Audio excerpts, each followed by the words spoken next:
And he's like, "Are you afraid of the dentist?" I was like, "No." He's like, "Sure." And then he like starts holding up like a scalpel. I'm like, he's like, "That's a scalpel." I'm like, "What's going on in here?"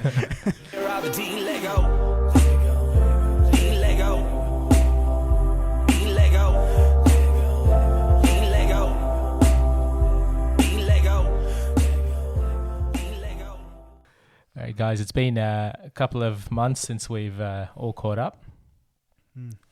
There's been a few things happening. Sorry, there's my wife and my sister-in-law are buying stuff on Amazon, and I keep getting an Amazon code and messages to send them the Amazon code. Sorry.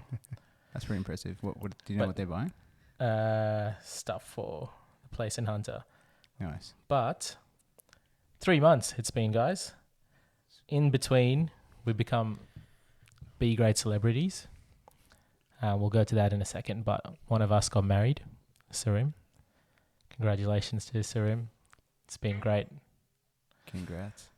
It's been great getting our last event of the Banjos group out of the way. But our B-grade celebrity status began with our sponsor for today, Better Beer, inspired by the Inspired Unemployed.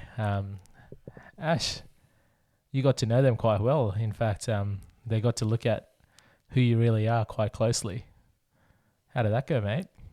Indeed. Well, where do you want me to start? Do you want to start from the beginning? Oh, give us the cliff notes. The cliff notes. So, in short, Kev sent me a message saying there's some teeth whitening available, and it's conveniently where I was located. So I was like, yeah, I'll hit you up on that offer. So went down, and Kev actually said it's a prize that he won. So that's how it all started. And he's like, oh, he doesn't need it. I'm like, I'll take the teeth whitening. I'm like, pearly whites, what could be better? So I took him up on the offer. I sort of met him at the dentist, and sort of drove in, and there was the first flag was sort of like a retirement village, which I didn't even bat an eye about because I'm like, it's a freebie. The second flag was we sort of parked there, and Kev was on time, and I was like, that's the second flag. I'm like, I've never seen Kev on time, so I was just like, that's another flag. Got there, and then as we were approaching the dentist, he's like, oh no, you can't enter. I was like, what? He's like, yeah, so I've got to give him a call. I was like, okay, all right. So another flag, because I was like, all right, cool. So I didn't think it. I was like, freebie? I'm not going to ask any questions. Yeah. So I'm like, I'm good with this. So you finally go in, you sit down on the sofa, and then someone comes and picks us up, and then they're like to Kev, like, oh, we'll see you after. And I looked at Kev, I'm like, wait, you're going to still be here? And he's like, yeah. I was like, no, well, if you're already here, why don't you just get your teeth white? And he's like, oh, I don't need it. I was like, mate, that's such a weird concept. Go up, and the nurse sort of takes me up and sort of sits me on the chair and sort of explains, going, have you been to dentist before? And some just basic questions, and then sort of puts me down on this chair. So as I'm sort of sitting down, he was sort of asking me some questions, and he's like, all of a sudden he'll be like, boo. And I was like, okay. And he's like, are you afraid of the dentist? I was like, no. He's like, sure. And then he like starts holding up like a scalpel. I'm like, he's like, that's a scalpel. I'm like, what's going on in here? So I'm like, and then he starts putting the seat down, and he kept putting the seat down like almost like a jerky motion. Yeah. And I was like moving up and down. I was like, oh, the whole way down. And so then like when I'm lying flat, and then he gets a phone call, and he's like, he's got to meet the receptionist downstairs for a quick session. And I was like, what's going on? And so he leaves the room for a little bit, comes back in, hair's all messy, and I was like, what have I gone into? And then he's like, oh, if my manager calls me, he's like, don't say anything, and he's like made it to a whole thing. And I was like, what's going on? And so at one point in time, it got like super weird, and I was like, I'm going to call my mate to figure out what's going on. Yeah. So as I was calling Kevin's not answering. I was outside. Yeah. And I was like, what's going on? And then as I go outside, then I see all these guys like in the front. I was like, mate, what's going on? Proper stitch up. Because I think what I found interesting was the whole time you were really calm. Yeah. Like you look like nothing was phasing you in there, but I'm sure inside you've been questioning everything. But yeah, so I could so because you're lying flat, you sort of seeing things in the corner of your eye. But I wasn't sure. Like when he was grunting and like flexing, I was like, am I seeing that? Or am I just making things up in my head? So I was like, how do you validate that? Then I was like, surely no one's flexing inside like a dentist like chair. So those are things that don't really go through that flow. So yeah, it was definitely different. I still remember, because I signed up to this and I was meant to get Jono for this prank, but they said it's better if the person doesn't know who they are. Yeah. And then last minute, they called me over the weekend and they're like, can you get someone for our last prank? It's in Castle Hill and it's for a dentist prank. And I was like, oh, there's only one person that could bite at this, but I'll put it out in the whole chat and see who bites. And sure enough, you did. Oh, And then, taking you there, the guy, because we were standing outside and the guy from Warner Brothers was giving me like a live update saying what they were saying and how you were reacting. And so like they'd say, oh, he's just said, I'll fight you or whatever. And yeah, your mate's just laughing. And like these guys all have it in their headset outside and they're all like laughing. And I was just like, oh man, I hope he takes this well. Yeah. I thought you would, but I also thought part of you would be like, what the hell? It's like, who would win between a fight, you and I? It was like, mate, you'd win. Yeah. What do you say to that? Have you seen the actual episode? Yeah. I saw it. Well, because all the other pranks are pretty funny too. It's a shame they cut yours at that. Yeah, the level, yeah. Yeah. But no, it was really good, yeah. So I actually found out that it was out by other colleagues and someone at the NBA. So they're the ones who first mentioned me going, Yeah. they're like, oh, you look smiley. I'm like, what are you talking about? Yeah. And I was like, is this about the Tigers? And then I get the photo. I'm like, oh, it's out. Didn't realize when it got out. And then and then so people from my network were actually messaging me going, oh yeah, we've seen you on TV before. So I was like, oh wow. Yeah. So there you go. It's heaps good, man. Yeah. What else has been happening, guys? What have you guys been up to in the last 3 months? 3 months. All silence. Thanks, Hubert. Yeah, I know. Ash, you've been studying. You've been doing some stuff. Study, yes. I took up another course. Another couple of initials to add to your. Yeah, absolutely. I'm all about those post-noms. So What? post-nominals. Oh, post-nominals. Yeah. So so it's a member right now. So MAICD. Yeah. And then once you finish off the course, it becomes a GAICD. So yeah, but the course is good. It's called. So you seriously, before you finish the course, you already got to. Yeah, you pay for it, and you have to meet some criteria. Oh wow, okay. Pay for it with dollars, tears, and blood. Yeah, so did the course. So you got to do a course because it's called the company directors course. Did that, and then now I'm going through the assessments, and it's painful, extremely painful. Do you find it difficult doing that with small kids as well now? Yeah, absolutely. Study with little kids is tough. So Oh, you gotta put them to sleep and then work. You sort of figure out once you've had dinner, everything else, and then you sort of log back in. It's challenging. Yeah. How does that play at the back of your mind? Like when you're going through your day, you're like, I've got to do this, and then I got to sit down and complete this. Yeah, if I've had a tough day, I've sort of come back and say, can I fit it all in? Yeah. Absolutely. It's super challenging. Yeah. Yeah. So, and other days I'm like, I just have to skip it. Like, a couple of days back, I just like the whole week went through, hadn't done anything with the assessment. So I was like, just don't have the capacity right now. Not in the headspace. So yeah. Yeah. You have an interesting kind of view on life and also what you do, right? So you've gone gung-ho with your educational qualifications. You've got all these different titles and initials attached to your name, but you've also got all this experience in terms of work. You've worked across different industries, you've worked in different countries, you've done different things. If you could take yourself back to when you were 18 to 21, I don't know if you've planned this as methodically as it's happened, but if you have, that's great. But if you could take yourself back to 18 to that 21 range where a lot of people are actually listening and thinking about, how do I plan my life ahead while still going out on Fridays and chilling out on the weekends with my friends. What would you do differently? Would you do anything differently? Would you do things exactly as you did? What would you change? And tell me about the education qualifications versus experience argument. Well, you've just unpacked like a whole 5-hour lecture there. So thank you. What would I do differently if I was back to my 18-year-old self? I'd buy all of Sydney as property. First of all, buy whatever land you can and just sit on it. That'd be number one. There were some bargains to be had back when we were there. I wish we were all listening, some man. absolute bargains, which in hindsight now, I'm like, that would have been easy money to have. Yeah. Could have figured out how to get a 5% deposit, asked, whoever, parents. See, helps, even just all on sort of that, stuff. right? Yeah. If you could go back now, sacrifice all the moments and memories you made on, say, weekends, travel, trips, for us to be able to make that decision early and maybe not be as extravagant with our lifestyle. Would you go back and do that? So I'd do it in a way that doesn't impact my lifestyle. So I'd set it up in a sense that it wouldn't hit too much cash. Like if it's a house with land, then get that rented out. Like I try doing minimal impact, just putting that initial deposit down. But largely cash flow should be sort of like wouldn't be draining too much cash. There wasn't too much cash to begin with. Yeah. But I keep everything else the same. Yeah. Absolutely. So I wouldn't be bleeding my 20s out, like just not living a life now. Yeah. So Hubert, you only started drinking at 21, so would you have started drinking at 22 instead? It was actually 25 when I started drinking. Was it? Yeah, 25. So I mean, no, actually, I wouldn't. Actually, sometimes I wish I didn't start drinking, but me too. no, I mean that's fine. I think I was my early 20s are pretty tame, I guess. Yeah. Late 20s when I met you, things sort of changed a bit. It's a common denominator. No, but look, honestly, I look back and I'm pretty happy with the way my life went. Yeah. Not many. I don't have any regrets. So I wouldn't change anything the way I did it. Yeah.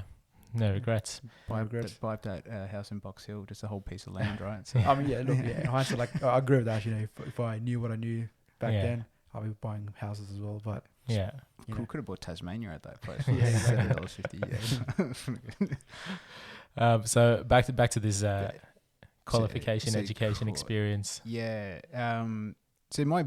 I studied my bachelor's in accounting, right? So did a commerce degree. And so from a relatively young age, I knew I wanted to go into that accounting space, just because of the business, and I just enjoyed business studies in school, right? So I knew I wanted to get into that field. What I didn't realize was how tough it was going to be. So when I, first year of uni, I figured out there's a lot of people that are studying here and everyone's going to want the same job. So I just needed to be ahead of the curve. So that drove me to be sort of strategically more minded for the employment race, right? So got myself some work, got myself some experience. And then sort of after uni, there was only a handful of us that actually got jobs in the relevant field, right? So yeah, it's tough, right? You see an accounting graduate and they're driving around like a pizza truck or pizza delivery van, and you're like, that's tough, right? So fresh degree means nothing. Yeah. But yeah, so I did my CA. So CA, you have to work. So that's your chartered accountants program. You have to work and study. And generally your workplace provides you with support on that, right? So you sort of go through the motions and you're trying to figure it out. It's definitely tougher than your uni, in my view. Definitely tougher, a lot more applications. So I sort of just struggled with that in general. Like I was terrible at exams. So did that, worked. Yeah. So did that, worked. And I think a point in my life came where I was doing courses every sort of couple of years, but they were adding value to what the next stage was. So as in like the next thing of what you wanted to do at work? Yeah. So initially I actually did some Scrum methodology courses. So did the Scrum Master course, and that was just because I was getting more into that IT space. Yeah. That just opened up my methodology, like, ideas of when IT people were talking to you, would you understand, like going, I'm going to do this in the next sprint. I'm like, what does that mean? So I was like, let me just figure it out, right? So did that. That helped me out. So then when I went to the UK, I already understood basic methodologies of stuff. I could really apply myself. Already had the chartered accounting background, process improvement from work. So I was building up on all those skills. When I sort of came back and I was getting higher up roles, but I was like, there's something that's limiting me to go into that sort of next layer of that role. And I found that if I looked at the management that was ahead of me, there were only probably about a 10-year gap, I found. So I found like we were probably almost like just under 10 years of a cycle where we've missed out on those sort of opportunities. These younger managers have come in, then they're going to hang around now for 20 to 30 years. So I was like, I need something that's going to elevate me above, or if not, get me onto the same platform. So the MBA, having done maybe like a decade of professional work, really got my mindset changed on different things, on like different problems, how to approach it, what things you're looking for, higher level challenges. That really applied that. So that really opened up my perspective, using like a lot of PowerPoints to summarize issues, because you don't when you're in the weeds of everything, you're trying to really figure it out. So you build this really complex, Excel model or Word doc, you're so far into the weeds. Your manager just really wants high level points on that. Yeah. Like, is it generally okay? What are you trying to do? Show me in a couple pages. I don't want to see the full detail. So the MBA was really good for that. I got to do 3 case studies as well. So it was really good. So actually applied it to 3 different industries as well, which is awesome. So I got to reiterate that learning. So it was more of a practical course. And, a few years later after that was this AICD course. So company directors, and that's about the boardroom level material there, right? Yeah. So it's another layer above. So if I had to structure that out, it's about another perspective. So we could be looking at the same issue Yeah. all the way through. So let's say I'm looking at board level, they may have a problem. Let's use COVID as an example. So COVID would have reached boardroom conversations. How they managed the risk of COVID and what actually the impacts were, that's probably on the CEO. Yeah. But they would have been, the CEO then would have had KPIs to report back into the board. The CEO then would have relayed that back down to his sort of, cohorts to just figure out what can actually be done. How's the accountant recording revenue or whatever it is. So, same problem, just different perspectives. And so it's added a lot of value, absolutely. And opened my mind up to a lot of things. So, yeah. Yeah.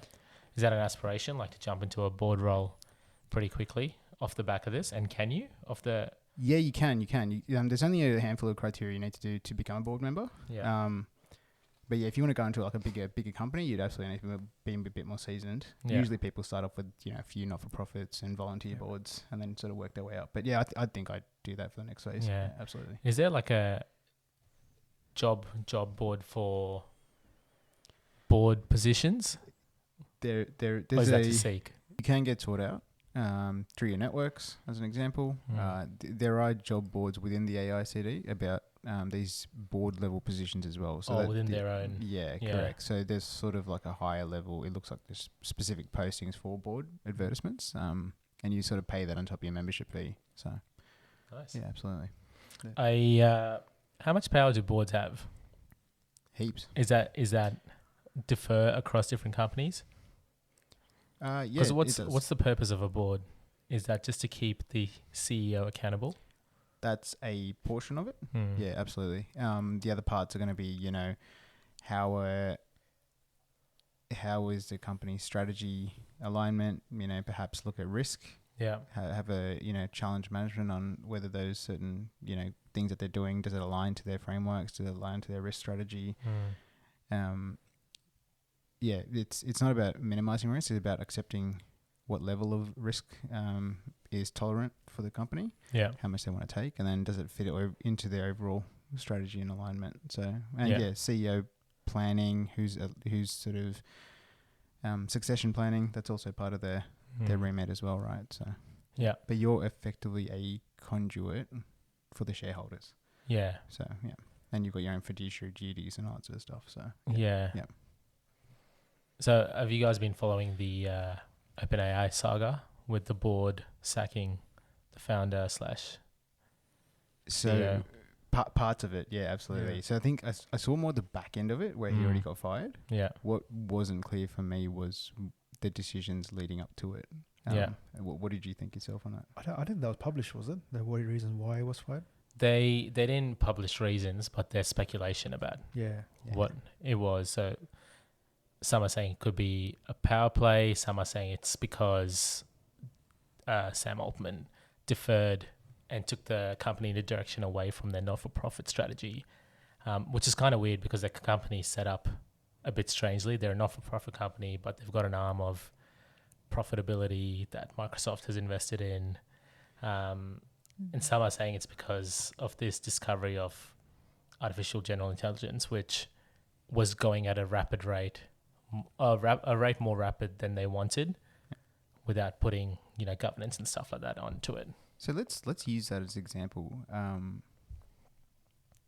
Not that I have the script in front of me, but not for profit. Like I've heard that Rolex is a not for profit as well. Is it really? Yeah. So we'll probably have to unpack then what does a not for profit mean, right? Because for me, when I think not for profit, I'm thinking like some sort of charity, right? But the reality is, there's lots of not for profit organizations, and all that means is the profits you get, you don't distribute back out to your shareholders. You just reinvest it, right? That's So you're still paying yourself a salary. You're still paying everyone fairly. You just, that profit that you get, you're not really distributing it back. So maybe that's the overall concept that maybe the board couldn't, delineate. So that's an interesting concept. So if they wanted to say, hey, look, we've got a shareholder now, we want to give money back, and those guys weren't agreeing, perhaps that's a different conversation there, right? So, I think it's the charter as well. So they started in 2015. Elon Musk was one of the people on the board back then, and their charter was, it says advanced digital intelligence in the way that is most likely to benefit humanity as a whole. So one of the reasons they actually created this was they knew artificial intelligence was going to be big. They wanted smart people to create this, be a part of this beast so that they could make good decisions for humanity. Then over the next couple of years, transition to like this not-for-profit, looking after a cap profit model company. And that essentially came into place because they started releasing all these cool products. So 2020, they released this thing called Codex, which is to help software engineers code better. 2021 was, I don't know if you guys have played with DALL-E, this image generator through text. Is that the one you were doing before and sending it to the group, or was that a different one? What did I send?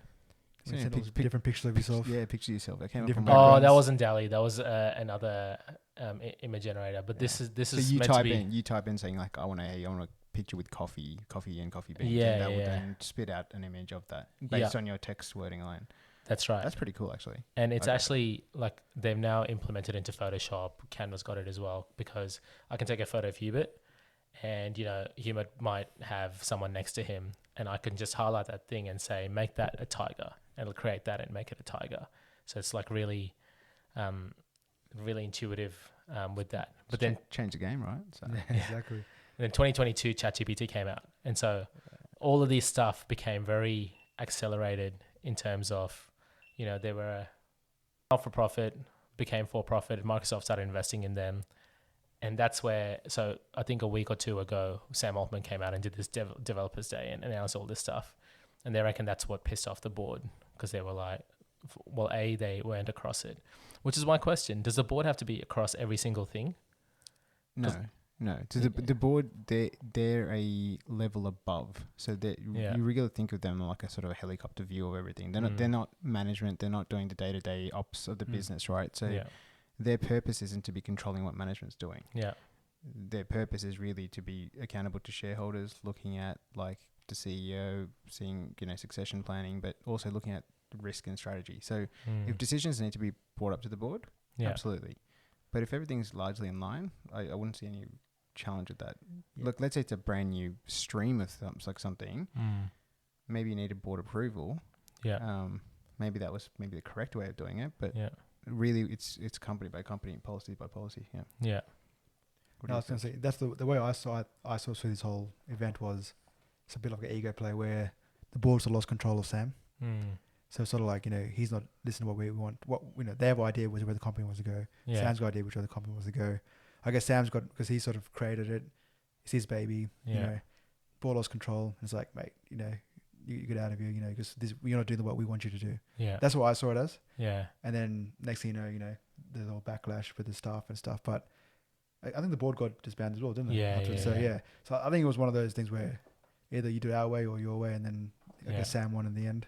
Yeah. So, it's tricky. A lot of accountability on boards, especially with Qantas at the moment. Their board's getting a lot of heat, even after Alan Joy stepped down. What's the dream board role? If you could step into one company? It'd be multiple companies. I wouldn't have a single company at all. No, but if you could step into a dream company. No idea, honestly. Yeah. No idea. Rolex? Like, would you be hitting one of those ASX 200, like the higher end ones, or? Yeah, that I wouldn't. I'd consider multiple arrangements. Yeah. Honestly, like I know it's very generic, but like I said, like I value perspective and multiple opinions. So any company at this stage, I'd be willing to. Yeah. But look, if you interview me this on like another 5 years from now, I could be like, I don't want to touch that company or that industry with a 10-foot pole. So right now I'm very fluid to that. Yeah. So one last question on this board thing. Would you pick boards that align with you ethically and with your values? 100%. Yeah. So as part of your course, you're meant to be doing your own due diligence as part of like what boards are. So you look at, financial records and all that sort of stuff. Does the company align? If things don't align, it's not uncommon for people to reject boards. Oh, really? Yeah. So let's say you come to me and say, hey, we've got this board opening. I may come back and do my due diligence and figure out that there's something that doesn't align with me. I can come back and say, no, look, I'm going to reject that. And that's fine. And you sometimes get a shadow session as well, which you can go and see how things operate. Yeah. And even then you can still reject those positions because you're still accountable at the end of it. Your decisions are accountable to the company and you can be held to the legal extent of that. Yeah. the stuff I've been listening to has spoken about the importance of insurance, like director's insurance and stuff, just to protect yourself. It's another cost to add to your P&L. Yeah, absolutely. So I mean, like it's pretty serious stuff, right? Like you're there, you meet, let's say, 4 to 6 times a year. You know, there's 7 if you minimum. You know, like on a good number 7, and you're really sort of coordinating with the CEO. Also, you're working with the CEO. You're also working on behalf of the shareholders, and you're trying to figure out what's best for the company. But that's not a lot of time if you think about it. Yeah, you're not spending months and months on it. You're literally spending, let's say, a few hours for the board meeting, maybe a couple of hours before for prep time. You know, and to lead and talk about the company and the strategic direction. It's a lot of, you know, a lot of conversation to be had there. Yeah. So, yeah. Good luck, man. Another thing to add to your busy life. Yeah, absolutely. I mean, while the kids are little, I thought knock it out, right? So yeah. Excited for you.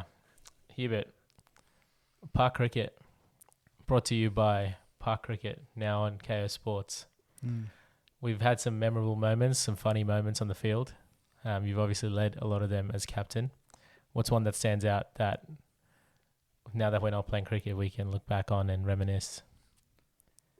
I've got a Park Cricket story. So 2014 semi-finals, David and Jono always bring this up, and I thought it'd be pretty funny. When we were playing Akka, when we were bowling, you know me, when I bowl, I like to have a bit of a sledge and taunt the batsman. Oh yeah.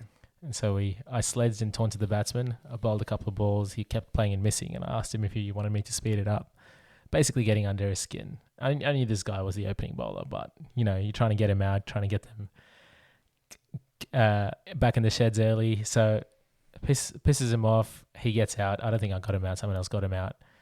But anyway, he comes back out to bowl. Jono and David face up, see him at the run-up, and they know there's a problem because he is steaming in. He's got, you know, his face is red. He's angry. And essentially he gets Jono out first ball. Probably, Jono reckons, one of the balls of the season to him. David is scared for his life, all because of a couple of sledges that I threw down to this guy who was batting number 10 anyway. It didn't matter. So that's one of the moments that I love about cricket. You know, as a bowler, you can sledge him, and then you just have to bat 11 so you don't get to face the heat. Yeah, it's fun. It's funny for you because you weren't in the firing line. Yeah. I don't get paid to bat. I get paid to bowl. Guys, we always we have good banter in our group chat. One of the segments is what's in the group chat. Has anything stood out in the group chat over the last week that is memorable? Yeah, so I guess one big event that happened the last few weeks is the Cricket World Cup. Yeah. So, you know, people have the opinions about, you know, there was a few sort of topics that stood out during that World Cup. And one of them was the Angela Matthews getting timed out. Yeah. So, you know, that's the first time I think ever that, you know, someone's been timed out in a one-day international. So that became a topic of, you know, discussion in our group. Yeah. I think I had my views initially, and once I watched the clip, I changed it. But yeah, it was one of those things where, you know, like, yeah, my mindset was, you know, before you walk out in the field, you check your equipment. Yeah. You should be ready to bat. Yeah. But then, so my thing was, you know, the guy wasn't ready. He should be out. You know, Yeah. It's your fault for not checking equipment. I saw the clip, and it looked like he was ready to bat. Yeah. And then he just went tight on the strap.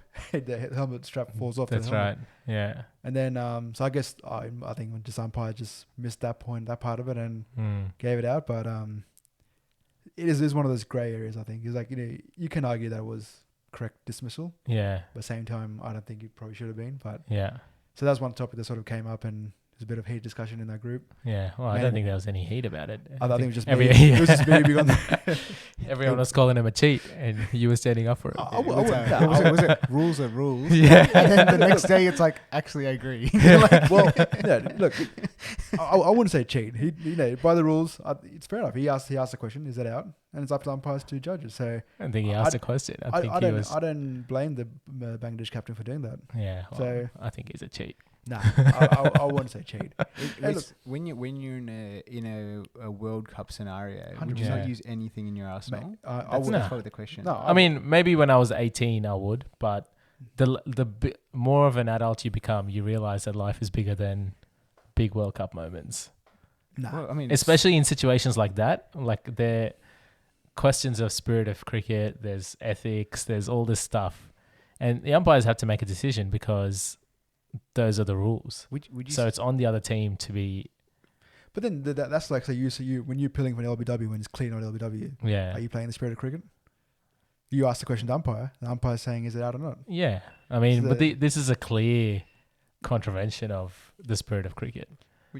Would you apply the same logic to other sports? So let's say something similar happened in rugby. Would you say that's more of a manhandling sport, so that's acceptable there, but not in cricket because that's more of a gentleman sport? No, I think there's stuff in rugby as well, like people milking things and gaming the system.